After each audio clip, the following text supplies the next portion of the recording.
Y estamos nuevamente de regreso en Punto de Encuentro y tenemos a un invitado muy especial.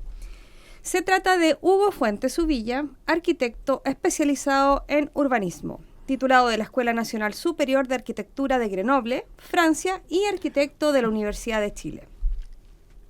Así es. Muy buenas tardes. Hola. Hola Orlando. Bienvenido. Hola Carmen Gloria. Muchas gracias por la invitación. Y no te voy a preguntar por qué te fuiste porque ya sabemos la historia. Pero la gente en la casa no la sabe. No, sí saben. No. Sí, dice Hugo que la saben. Oye, Es Hugo Fuentes se fue a estudiar arquitectura a Francia, o bueno, después validaste tu estudio acá en Chile. Sí. Pero te fuiste por amor a Francia y allá Sí, estudiaste. sí, Ya, sí. Sí, así fue. Ese es el tema y los detalles después los Claro. conversamos con Carmen Gloria después si le interesa. No hay ningún problema, yo Bueno. lo puedo decir. Oye, Hugo, Sí. una de las características tuyas como arquitecto es que en determinado momento acá en Osorno has hecho cosas raras. ¿Mm? Sí. Y hay un gimnasio que está que se cae, ¿cierto? Y que todo el mundo, oye, ¿a qué hora se va a caer el gimnasio? No se cae. ¿Cómo El se te ocurrió gimnasio hacer ese gimnasio? está chueco. Está chueco. No está chueco. Se le conoce como el gimnasio chueco, Claro.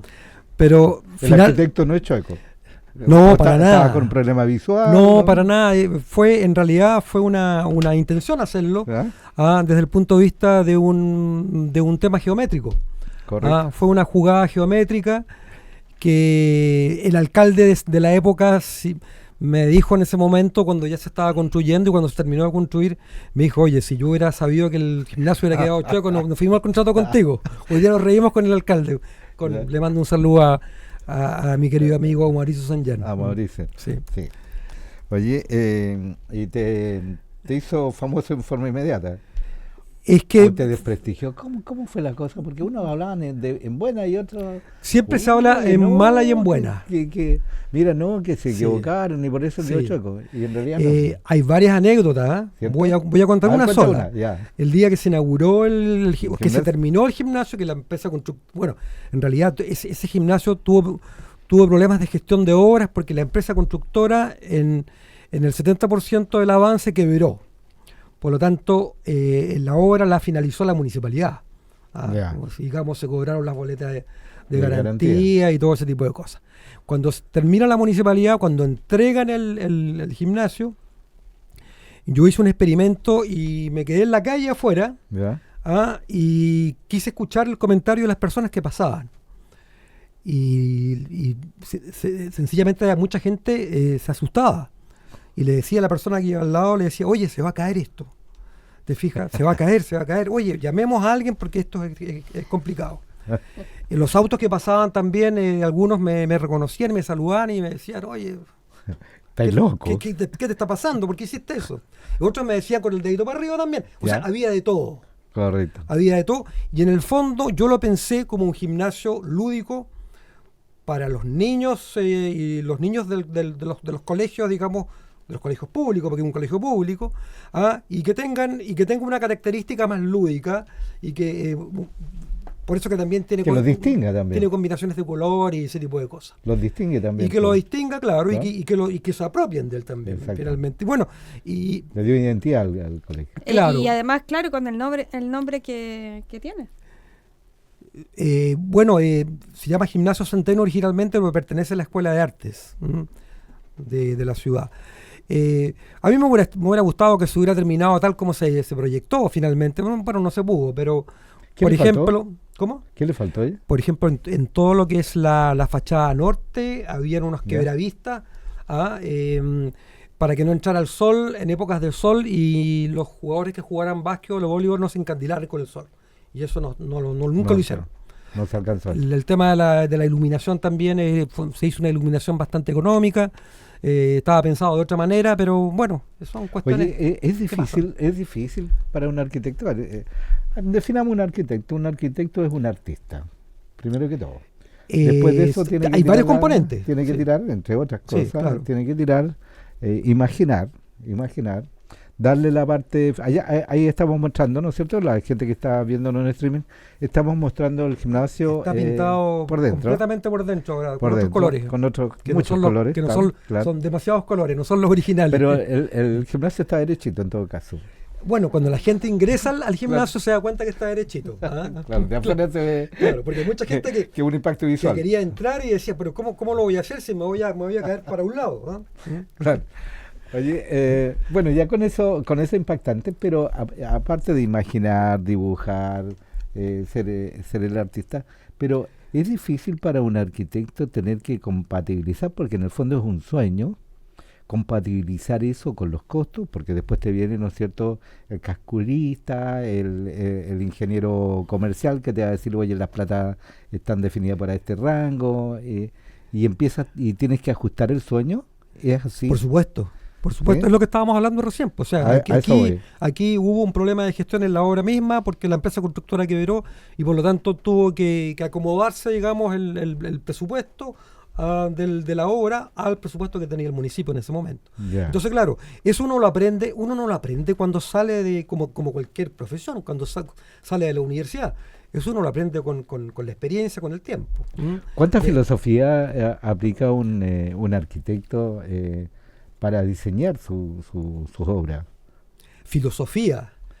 Sí, porque ahí tú me estabas hablando de un colegio, sí, que tiene identidad, que buscaste un algo diferente. Claro, la relación más blanda tiene que ver con el fundamento del proyecto. Yeah. Y el fundamento del proyecto, si vamos a la etapa de la creación, por así decirlo, parte por lo que es la observación del lugar y la relación entre la observación del lugar y de lo que se va a diseñar para que después sea una obra. Eso filosóficamente hay que observarlo antes, o sociológicamente hay que observarlo antes. Hay componentes filosóficos también. Por ejemplo, el tema de cómo yo hago esta relación de que sea un gimnasio más lúdico o una obra más lúdica para que los estudiantes puedan apropiarse de la obra. Claro, porque cuando te digo, oye, en este caso, la Escuela de Artes, ¿cómo distinguía, no es cierto? Claro, lo que pasa es que la escuela, después se llamó Escuela de Arte, después que estaba hecho el gimnasio. Entonces el gimnasio como que incentivó al nombre del... Y le otorgó, claro, yo diría una especie de como homenaje. No homenaje, una relación entre Perfecto. Cómo se iba a llamar la escuela respecto a la obra que tenía al lado, que era el gimnasio que se le llama el gimnasio curvo o chueco o ladeado para un lado, como sea. ¿Te fijas? Pero el gimnasio le dio identidad a lo que se llamara después la Escuela de Artes. Claro. Oye, estamos conversando con Hugo Fuentes Ubillas, arquitecto osornino. Tú participas también como académico en la Universidad de Los Lagos. Eres director de la Escuela de Arquitectura de Puerto Montt. No, ya no. Yo fui director de la Escuela de Arquitectura, que pertenece a un departamento de arquitectura, entre los años 2014 y 2021. ¿Cuándo arrancó la Escuela de Arquitectura? No, la Escuela de Arquitectura, que yo fui parte también del equipo que fundó la escuela, eso se fundó el año 94. Sí, bastante el año que yo volvía de Francia, el 94. Yeah. Luego, el 2014, me llama el rector y me dice, yo creo que te hagas cargo. 2014, me había ido al mundo privado en esa época. Yeah. Me dice, yo creo que te hagas cargo de la Escuela de Arquitectura, pero yo quiero que la traslades a Puerto Montt, porque aquí tenemos poca matrícula.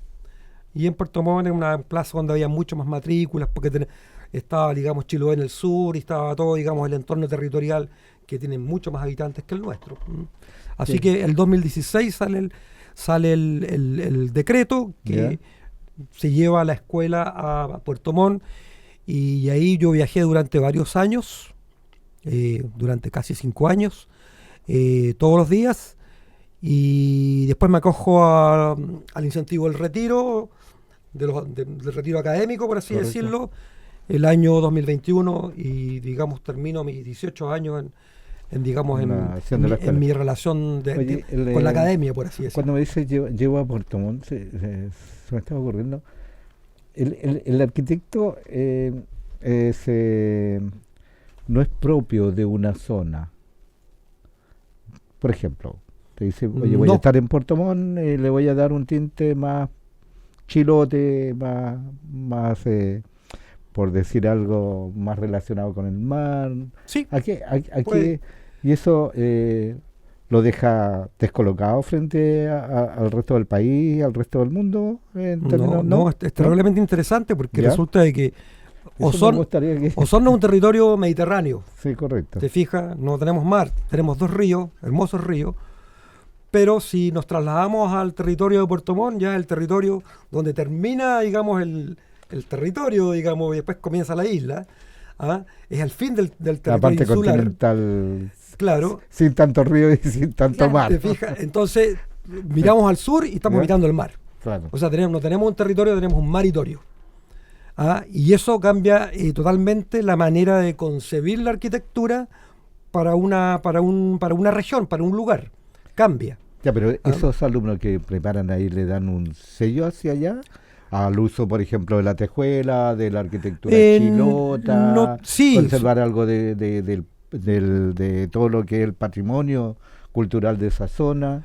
Y no, porque todo depende. O sea, digamos, el concepto que en ese momento se le dio a la escuela era el concepto de los componentes de tradición y modernidad. Por lo tanto, era una parte de tradición. No tomábamos en la materialidad no tomábamos la tejuela, porque... ¿No te gusta la tejuela? No, me gusta la tejuela, pero en el fondo ya pertenece, digamos, a otro momento de la arquitectura chilota. Y además el alerce está cada vez más protegido, entonces hay que ir, digamos, eso incentiva un poco a que se trafique un poco el tema del alerce, y eso también iba en contra de nuestros principios, por así decirlo. Pero la arquitectura en ese sentido no se puede adaptar. Sí, claro que se puede adaptar. Ahí estamos hablando de materialidad, pero la arquitectura se compone no solamente de materialidad, se compone de espacio y se compone también de la manera de cómo se inserta o se planifica dentro de un territorio. Perfecto. Entonces, hay varios componentes, pero es verdad lo que dice Orlando, o sea, no es lo mismo pensar la arquitectura en el territorio de Puerto Montt mirando hacia Chiloé que digamos hacer arquitectura dentro de la zona mediterránea que estamos hoy día en Osorno. Claro. Oye, ahora, ese es nuestro pensamiento, era nuestro pensamiento filosófico del momento. Hay otros arquitectos... ¿Viste que le aplicaban filosofía a tu profesor? No, claro, ese es un pensamiento filosófico del momento, pero hay otros colegas que les da lo mismo el contexto, porque es más que nada es el contexto que tenga que ver con el territorio. Otros les da lo mismo, hacen arquitectura de la misma forma en cualquier lado. Ya, dentro, así que, ¿por qué eso depende de la escuela. Preguntando esto? Sí. Porque, oye, si viene siendo todo el mundo habla del arquitecto, Carmen Gloria Hernández dice, no sé nada de arquitectura en términos de los detalles. ¿A eso te referías? No tengo tecnicismo respecto de la arquitectura. No, me declaro bastante ignorante. Yo estoy aquí escuchándote atentamente. Pero no hay que entrar en tecnicismo, porque el tecnicismo es lo que tiene que ver con la técnica. Y la técnica se ve en la obra. Cuando una cosa es que tú concibas la arquitectura en el momento de creación y lo metas al lápiz, lo empiezas a diseñar y después lo pasas al computador. Claro, a los sistemas computacionales para dibujar, para hacer las tres, pero eso ya es una manera de hacer técnica en arquitectura, pero la técnica yo la veo en la obra, cuando yo empiezo a construir. Hugo, te voy a hacer una pregunta, más claro. Sí, una pregunta que me da vuelta en la cabeza ahora con esto de las tecnologías. ¿Qué pasa con la inteligencia artificial y ustedes? Mira, la inteligencia artificial hoy día se está ocupando en todo. También los arquitectos jóvenes, yo ya soy de los arquitectos que dibujo digamos, de manera computacional, pero muy poco. Yo soy el arquitecto del lápiz. ¿Tú todavía estás en el AutoCAD?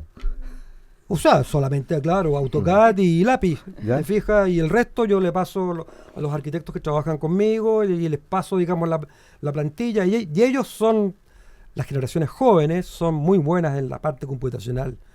Y por lo tanto,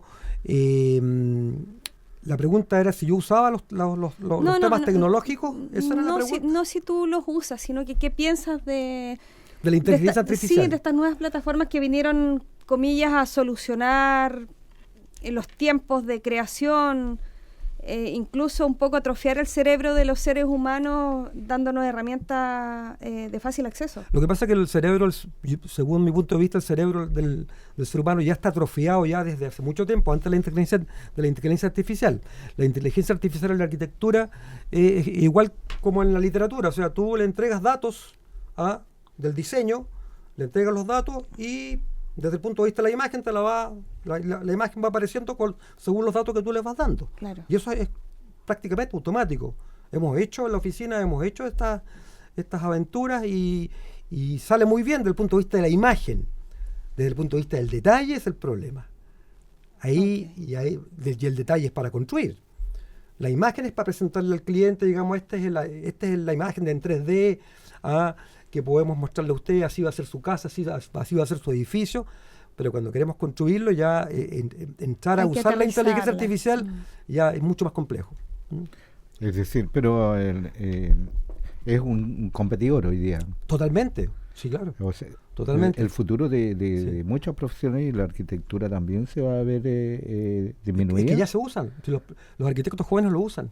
Ya, pero el arquitecto como tal, como profesional, va a ir siendo cada vez menos arquitecto porque ya hay plantilla, ya la inteligencia artificial ya aprendió, porque hablemos que inteligencia artificial tiene que ver con el autoaprendizaje de las máquinas, y ya aprendió los procedimientos, ya aprendió los dibujos y la idea de lo que yo quiero, en términos de que, oye, no me voy a ir a un edificio, pero me voy a ir a una casa. Oye, a mí me gustaría que mi casa tenga tal y tales condiciones, se la digo al computador o con quien estoy chateando digitalmente, y defino los espacios, qué sé yo, y me empieza a presentar modelos. Sí.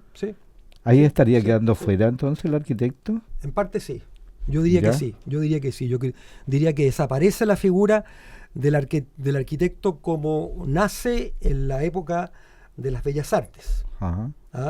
El arquitecto nace en la época de las bellas artes. Después, digamos, desde la media, la época del Renacimiento, obviamente va teniendo un cambio. Y bueno, obviamente en la época del Renacimiento, el arquitecto, como todos conocemos a Da Vinci, que no solamente fue arquitecto, sino que fue un maestro y un sabio, además, en todo. Ese era el verdadero don del personaje y del oficio del arquitecto en su momento. Hoy día, claro, tenemos el mismo título, pero obviamente dependemos de la máquina. Los arquitectos jóvenes no toman muy poco, por ejemplo, lo que es un lápiz y soltar la mano, porque la relación para llevar una obra a un lugar y a un territorio pasaba primero por la observación, por el ojo, luego se procesaba dentro del cerebro y el cerebro mandaba la mano, y la mano era la que hacía, digamos, el dibujo, el diseño. ¿Te fijas? Entonces era todo muy rápido, era ojo, cabeza, mano. Hoy día no, hoy día le entregamos toda esa información, como dices tú, a la máquina. De hecho, pasa que la máquina te va conociendo tanto en algún minuto se adelanta. Exacto, ya predice qué es lo que tú quieres. La máquina te reconoce. Absolutamente. Claro, entonces el futuro de los arquitectos va a estar en crisis ya. ¿Cómo la ves tú? Yo la veo en esa parte. Yo la veo en crisis. ¿Sí? En crisis tal como se entiende como se entiende la figura del arquitecto, como nace el arquitecto. Yeah. Hoy día hay diferentes especializaciones de los arquitectos.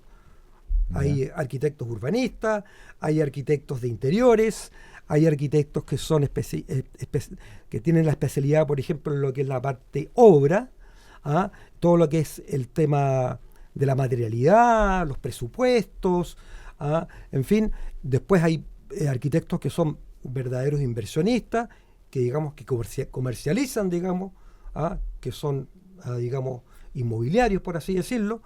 En fin, hay un poco de todo, pero todos se están hoy día, digamos, están tomando el tema de la inteligencia artificial también. Claro, o sea, aparece la constructora de un grupo de arquitectos, qué sé yo. Por ejemplo, hay un sistema que se llama el sistema BIM, que es un sistema que, digamos, que une todos los criterios de todos los profesionales que trabajan alrededor de una obra. Digamos, que comienza con el arquitecto, pero después pasan todos los profesionales técnicos, como los ingenieros en sonido, los ingenieros térmicos, los ingenieros acústicos, todo lo que significa, digamos, hacer una obra. Porque un edificio es como el cuerpo humano, o sea, está lleno de elementos al interior, que todo el mundo lo toma como una especialidad. El arquitecto solamente tiene que saber todo eso, coordinarlo, pero no va a saber toda la especialidad que pasa dentro del edificio, es imposible. Claro, el arquitecto entra, diseña lo que había, diseña la sala, cómo está, y por ejemplo lo que dices tú de sonido, bueno, ¿cuáles van a ser los ductos de sonido? De cablería, define los define espacios, todo, claro. Pero en cada después vienen los expertos de cada uno. Llegan los expertos. Y que se Oye, meten la rapidez con que se hace un edificio estuve ahí cerca viviendo una experiencia, no acá, no sino en Santiago, un edificio de 16 pisos. ¿Costanera Center? No, otro edificio. No, solo 16 pisos, pero antes del año ya lo tienen construido. Sí. No, y hay otras experiencias. Pero es así como tremendo, o sea, sí. Llegan en pequeños espacios donde está la vereda y hacen los espacios internos, lo hacen flotar en el fondo y van metiendo material y armando el edificio rápidamente, lo que la fundación es lo que más demora en el fondo. Exactamente, y dentro de las partidas del presupuesto es una partida importante, digamos, lo que fundaciones, son obras ingenieriles ya, que finalmente están coordinados y están concebidas por un arquitecto, pero la obra es ingenieril. Sí, se ven pocas obras en este momento, sí. Está bien para la construcción. No, en este momento, este año ha sido muy complicado. Ha sido muy complicado y se ven pocas obras porque, bueno, ha habido poca inversión. No hay lucas. No hay plata, como decía Milei. No hay plata. Y es verdad. Claro. Pero le pasaron plata a Milei. Creo que hoy día le pasaban plata. Ayer le pasaron plata. Sí. Oye, estamos conversando con Hugo Fuentes Uvilla, arquitecto de Osorno. Cuando estamos refiriendo, quisiera cambiarte de plano porque ahora ya nuestros amigos y amigas ya entendieron qué es lo que es, porque en términos de especialidades, pero ¿cómo ve, digámoslo así, Hugo Fuentes, con toda la experiencia que tú tienes? Que es la pregunta que todavía ninguna de las autoridades me ha dicho cómo ven a Osorno o para dónde crees que debería de arrancar Osorno en términos de futuro. Porque ya tú me la definiste como una ciudad mediterránea. Sí. Lo somos. Tenemos, ¿cuántos? 100 kilómetros a la costa, 100 a la cordillera, 100 al lago y otros 100 al mar. Claro. Y 100 a Valdivia, a la ciudad perfecta. Y estamos enclavados también en un pequeño valle, te fijas. Claro. Oye, ese tema lo vamos a conversar porque ahora tenemos que hacer un corte. Vamos a hacer un corte para que sigamos conversando. Muy bien. Volvemos con Hugo Fuentes. Y Hugo Fuentes, antes de ir al corte, te preguntábamos si nadie ha podido definir bien para dónde va Osorno. Con toda la experiencia que tienes, ¿para dónde va Osorno? A futuro, ¿para dónde va? ¿Una ciudad turística, una ciudad mediterránea, una ciudad agrícola, ganadera sin, no sé, pues, sin carne? ¿Para dónde iría y para dónde deberíamos proyectarnos? Tú como urbanista, ¿a dónde crees que podría estar el verdadero despegue de Osorno frente a? Mira, bueno, Osorno ya es silvoagropecuario, o sea... por definición. Por definición. Claro. Y eso ha sido, digamos, más la industria, la agroindustria, por así decirlo, y yo diría los servicios, son los que, digamos, componen los elementos productivos de la ciudad. Ahora, ¿hacia dónde va la ciudad? Podríamos pensar que la ciudad va... en la medida que hagamos el enfoque primero, el enfoque urbano. cómo la ciudad va avanzando desde el punto de vista urbanístico. Por ejemplo, si queremos hacer una ciudad que no sea una ciudad de paso, tenemos que tener atracciones en la ciudad. Tenemos que trabajar con nuestros ríos, por ejemplo. Tenemos dos hermosos ríos, Río Damas y Río Rahue. Tenemos que tener una conectividad y una movilidad que fluya muy bien, tanto de oriente a poniente como de poniente a oriente, porque así está fundada la ciudad, pero sin este tipo de congestiones vehiculares y contaminación ambiental. Por lo tanto, tenemos que tener un buen transporte público. Todo lo que es movilidad. Pero mira, tú que has vivido en Europa, y en Europa una de las características de las ciudades se caracterizan por algo. Por ejemplo, si tú vas a Florencia, te vas a los fiorentinos, se van a caracterizar porque tienen un sándwich muy especial, ¿cierto? Que es una de las características, aparte de los museos y bonita la ciudad, en términos de los castillos y el río y todo lo que es. Pero aquí en Osorno estamos como, no tenemos definido el punto de encuentro, igual que este programa, el punto de encuentro donde podemos converger para poder hacer lo que tú señalas, ir potenciando los ríos, ir potenciando, ¿no es cierto?, los ambientes, los restaurantes. ¿Para dónde iría la micro? Es que para eso tenemos que justamente reconfigurar. Eso todavía no se ha tocado. Tenemos un centro para el progreso, está ¿no es cierto?, la escuela de arquitectura, las universidades. Bueno, ¿No se han unido en eso?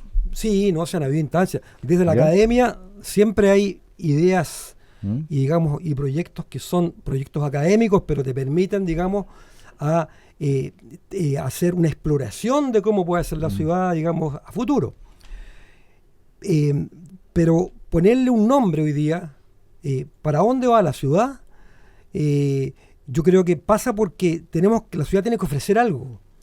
Por ejemplo, la ciudad normalmente de Osorno es una ciudad de paso. Dormitorio. Entre, por ejemplo, el paso que viene desde Argentina, por ejemplo, en esta vía que es transoceánica, ¿no es cierto?, que pueden hacer en Bariloche y terminar en San Juan de la Costa, en todo el borde del mar. Ese podría ser un tema, ¿te fijas? Tener esa conectividad, digamos, territorial, transversal, que es amplia. Y ahí tenemos que ofrecer.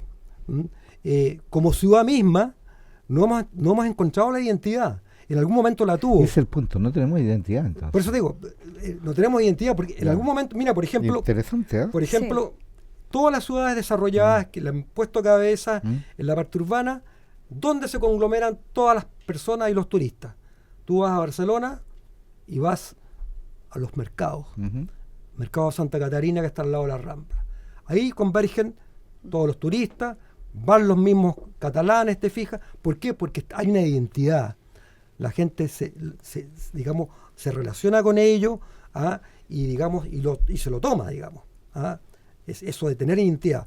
Osorno en algún momento tuvo un mercado que era muy, muy hermoso, que fue quedando, obviamente, la vida útil se lo fue comiendo, no hubo la voluntad de poderlo renovar en la misma idea del mercado patrimonial, y lo votó y hizo un mercado que hoy día no es identitario, porque es simplemente una especie de mall donde se compra y se vende. Y es más de lo mismo que te ofrece cualquier ciudad. Por eso te digo, pero Chillán tiene un mercado que es mucho más identitario, por ejemplo. Sí. Claro, pero a lo que voy, cuando tú me dices, oye, no tenemos identidad, pero claro, la identidad se puede hacer, se busca y se hace. Pero para eso hay que tener voluntad de claro, pero hacia allá voy.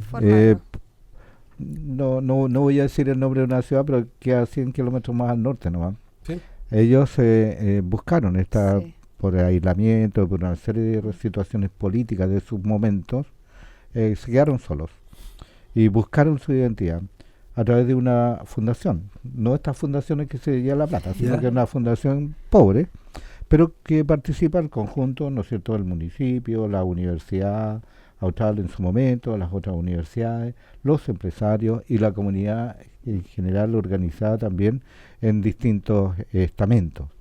Y ellos parten y definen bajo la línea de universitaria, parten y definen para dónde va la micro, para dónde va la ciudad. ¿Eso nos falta a nosotros? Por supuesto. ¿Qué se necesita para tener una institución que aglutine o que converjan a esa institución para partir conversando sobre lo que queremos, o es que somos muy individualistas nosotros? Yo creo que hay varios aspectos. ¿Cuál es tu olfato, Mira, Hugo? El olfato, en el caso de Valdivia, estamos hablando de Valdivia, ¿no es cierto? No gusta Osorno hablar de Valdivia, pero hay que reconocer algunas cosas buenas que tiene. Yo no tengo ese problema yo tampoco. De repente esos enfrentamientos eso era chicos. Por el deporte, ¿sabes qué? Era parte de la mitología. Era el básquetbol en algún momento, claro. La provincia del sur, que era el que generaba y además cuando se iba por la carretera a Santiago, también había que pasar por Valdivia, en fin, entonces los valdivianos, digamos, de alguna manera nos decían, ustedes igual tienen que pasar por nuestra ciudad, claro, para seguir al norte. Pero Valdivia, en primer lugar, después del terremoto, que lo pasó bastante mal, el terremoto del 60, con cuando se desbordó el lago Riñihue, el Riñihue, y subió después, las aguas subieron desde Niebla hacia arriba. Arrasó todo. ¿Te fijas? Bueno, arrasó todo. Y después los valdivianos con mucha resiliencia comenzaron a entender que podían hacer algo con eso. O sea, que podían trabajar con sus ríos. Pero fue a partir de una catástrofe. Mira cómo son las cosas. Muchas veces pasa eso, que a partir de un momento muy débil y muy frágil de una catástrofe, nacen muy buenas ideas. Y ellos trabajaron con sus ríos y se unieron todas las autoridades, todos los estamentos, hicieron una buena universidad en su momento, se juntaron. Se juntaron, digamos, en la fragilidad, por así decirlo. Osorno nunca tuvo ese tema más allá del terremoto, que cayeron algunos edificios. Igual se vivió fuerte acá. Claro, pero no fue tan complicado como en Valdivia. Tan desastroso. No fue tan desastroso. No, claro. Valdivia murió mucho más gente que acá. Claro, pero después ya de ese tiempo, que le costó bastante. Recuerda que la catedral de Valdivia estuvo por más de 30 años juntando las lucas para poder hacerla. Sí, claro, porque resulta que Valdivia era mucho menos próspera que Osorno. Claro. Osorno en ese momento era muy próspero, o sea, como hablábamos, silva agropecuariamente, digamos, era muy próspero porque éramos carne y leche. Y aquí está la todavía sigue siendo lo mismo. Ahí Valdivia perdió toda su industria. ¿Te fijas? Y Valdivia, claro, tenía la industria de la navegación, ¿te fijas? Pero la perdió y la tuvo que nuevamente claro, la industria de la madera, la cervecería también, que era fuerte. Había industria de los ferrocarriles. Había mucha industria alrededor que se la llevó el río o después quebraron. Claro. Pero yo creo un poco eso. Yo creo que se hicieron fuertes, digamos, en la fragilidad. Y en Osorno, digamos, no pudimos hacer eso. No pudimos hacer eso porque éramos muy prósperos y siempre dijimos, bueno, aquí no tenemos dinero y nos vamos a solucionar el problema. Pero eso también te lleva a la cosa de lo individual, ¿te fijas? No te unificas como grupo y como ciudad. Entonces, y lo otro, ahí esa es un poco la parte sociológica, y lo otro es la parte territorial, o sea, en el entendido de que, lo que yo decía, todo lo que son humedales y los sistemas hídricos que quedaron en Valdivia, fueron muy bien retomados por los valdivianos del momento que Valdivia se inundó, digamos. Que el elemento agua fue un elemento importante desde el punto de vista negativo para ellos, pero lo transformaron en positivo. Y lo que tú dices es que Osorno, teniendo características de cierta forma similares a Valdivia, no hemos podido llegar a... No son características similares. No, me refiero por el tema hídrico. No, porque el tema hídrico es diferente. Nosotros tenemos dos ríos bien definidos que nunca nos produjeron problemas. ¿Pero no hay forma de sacarle un provecho? Por supuesto. De ponerle es más, taxis fluviales. Pero es más, el problema es que nos fuimos amables con los ríos. Los miramos como la cloaca tirábamos todo no había alcantarillado, tirábamos todos los desechos al río. ¿Ah? ¿Te fijas? Las industrias que estaban a la orilla de los ríos tiraban todos los desechos al río y no había control. No teníamos la conciencia que hoy día tenemos, como seres humanos, supuestamente tenemos más conciencia que antes frente a los problemas medioambientales y ecológicos.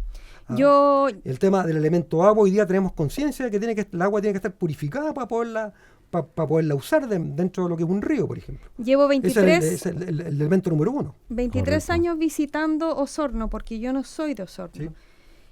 Y en 23 años no he visto ¿Cómo mucho. dijo? No soy de Osorno, Ah. Orlando, se te acaba Ya, de caer Carmen Gloria. ya. Pero No, me sí, puedo transformar en una osornina.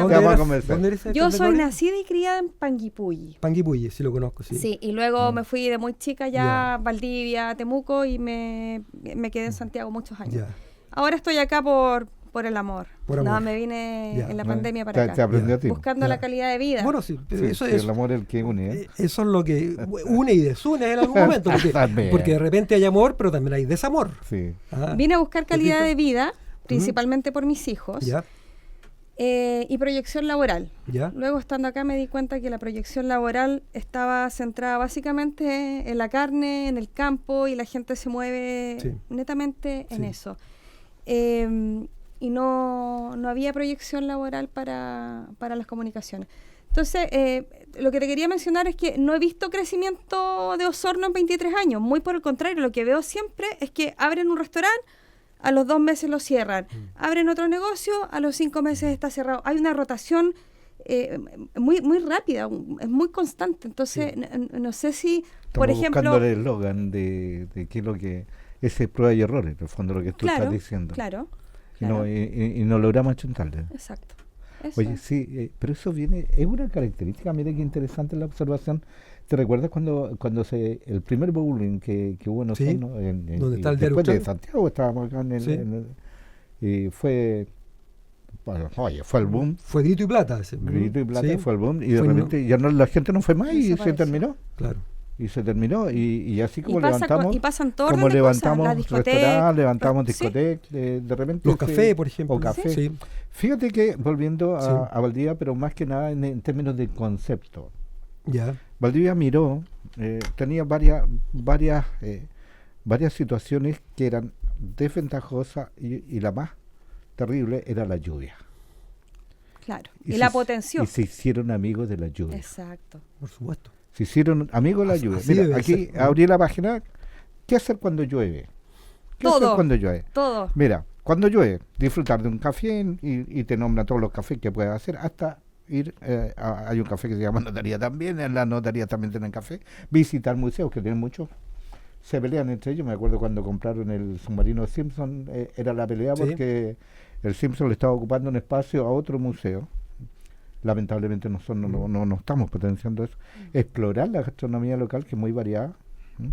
Recorrer el mercado fluvial y la costanera lloviendo. Subirte al taxi. Relajarse, una librería, un espacio de lectura. Es una ciudad muy culta, hay que reconocerlo. Disfrutar de una función de cine o teatro. Y en conclusión, ¿no es cierto?, disfrutar de la lluvia, porque cuando tú llegas Sí. a un hotel, a una pensión o donde quieras, porque es una de las características de Valdivia, hostería, te tienen un paraguas en la bota. Sí. Bueno, mi vida de estudiante Úsela- en Valdivia, yo Úsela- disfrutaba pasando claro, o sea, por el tú puente, vas a Valdivia, mojándome. pero te tienen, oye, está lloviendo, toma ahí, tienen paraguas. Y si no, anda y corre, mójate. Chapotea. Porque es bueno. Es que ¿por ese, qué en ese es el Osorno, tema.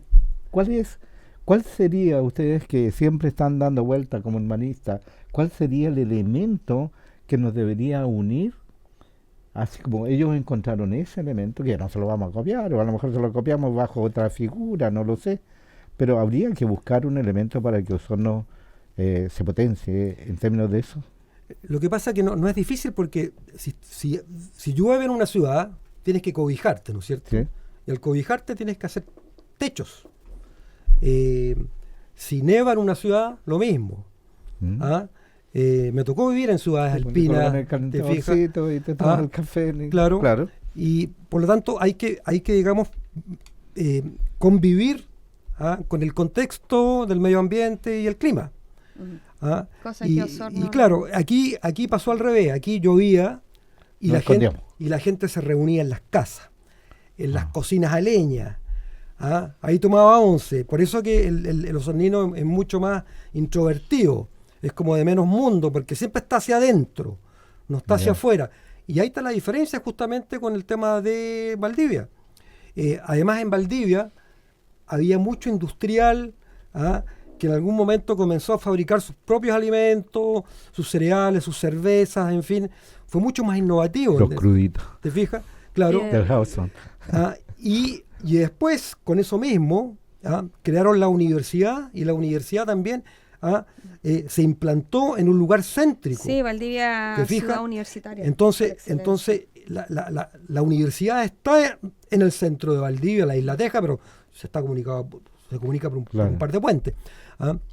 Y en Osorno, la universidad está al otro lado de la Ruta 5. Eso ya es un problema. Y además que toda la gente de Osorno se iba a estudiar a Valdivia. Claro, bueno, porque en el fondo, pero ahí pasan otros fenómenos sociológicos, porque los jóvenes que se querían ir a estudiar afuera, dentro de los cuales me incluyo también en la época cuando había juventud, siempre muchos quisimos volver. ¿Te fijas? Lo veo con mis hijos también. Mis hijos están todos afuera, pero cuando tienen una posibilidad, vuelven. Entonces, y después cuando ya son mayores, ¿te fijas? Les gustaría vivir tranquilamente con su familia acá. Un poco lo que dice Carmen Gloria. Vino a buscar a Osorno porque Osorno es tranquilo. ¿Y ese sería un elemento de unión? Sí, por supuesto. Ese elemento es un potencial elemento. Sí. Es Entre un potencial otros, elemento claro, para hacer una ciudad con mucho más oferta. Oferta habitacional, oferta de recreación. Pero ¿qué pasó ahí? Porque cuando yo me vine a Osorno, estoy hablando en plena pandemia, hubo un éxodo masivo de gente de Santiago. Yo lo sé porque nosotros estuvimos buscando dónde vivir en parcelas. Sí. Y las parcelas comenzaron a subir sustancialmente porque toda la gente de Santiago se venía con teletrabajo a vivir acá a Osorno. O sea, bueno, no solamente a Osorno, sino que buscar... Puerto Varas, digamos, de Osorno hacia el sur o de Temuco hacia el sur. Claro. Por así decirlo. ¿Y qué pasó ahí? ¿Qué pasó ahí? Hay mucha gente que se volvió. Claro, porque una cosa es que tú vivas en otra ciudad como Santiago y tú idolatres o idealizas el sur y te vienes al sur y te vas a Chiloé, como muchos hacen sus casas en Chiloé, pero pasar un invierno en Chiloé no es fácil. Claro. Pasar un invierno en una parcela en Osorno, donde no conoces a nadie, donde tienes que llevar a los niños todos los días al colegio, ahí y no tienes transporte público, sino que tienes que tener un auto y tienes problemas de conectividad y movilidad. Sí. Porque en las quemas tienes una sola calle que ya está chica, ¿te fijas? Claro. Entonces ese es el tema. O sea, yo siempre lo veo en mi cabeza de arquitecto urbanista, yo lo veo, digamos, en formular una nueva ciudad. Y la nueva ciudad no es que se vaya a hacer todo de nuevo, al contrario, hay un componente que ya está, pero por lo menos pensar en un transporte público de calidad, con electromovilidad, con energía, digamos, limpia. Ese tipo de cosas hay que ir pensando. Yo estoy pensando en la ciudad en 20 años más. Claro. ¿Te fijas? De esa manera. Hoy día pueden haber elementos paliativos y qué sé yo, y por eso le corresponde, digamos, al municipio de turno. Pero ahí no solo al municipio, sino a todos los ciudadanos y a toda la gente que debería organizarse. O nos falta entonces una organización que aglutine a todas las instituciones y que podamos proyectar realmente la ciudad. Porque más allá que dejarle la responsabilidad al alcalde, ¿por qué le dejo? El alcalde estaría feliz, el alcalde de turno estaría feliz porque se formaran estos grupos, digamos, de fuerzas vivas de la ciudad y lo apoyaran. O sea, ¿cuántas veces me ha tocado hablar con diferentes alcaldes? Y fui presidente del Colegio de Arquitectos aquí un periodo, y cuando funcionaba el colegio, y digamos al alcalde lo apoyábamos en muchas cosas y él nos recibía siempre, porque necesitaba ideas.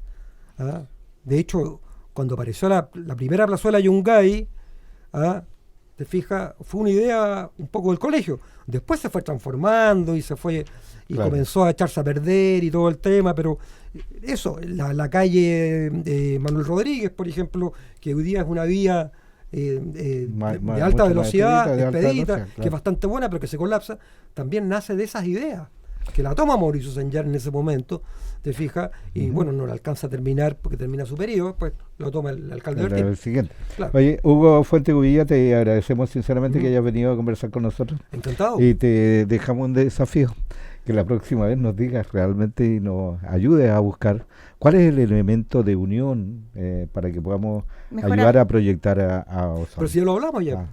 Hay más elementos de unión. Sí, hay muchos más. Hay muchos más. Hay muchos más, pero para eso tendríamos que hacer un programa específico acerca de los elementos de unión para poder hacer una mejor ciudad. Exactamente.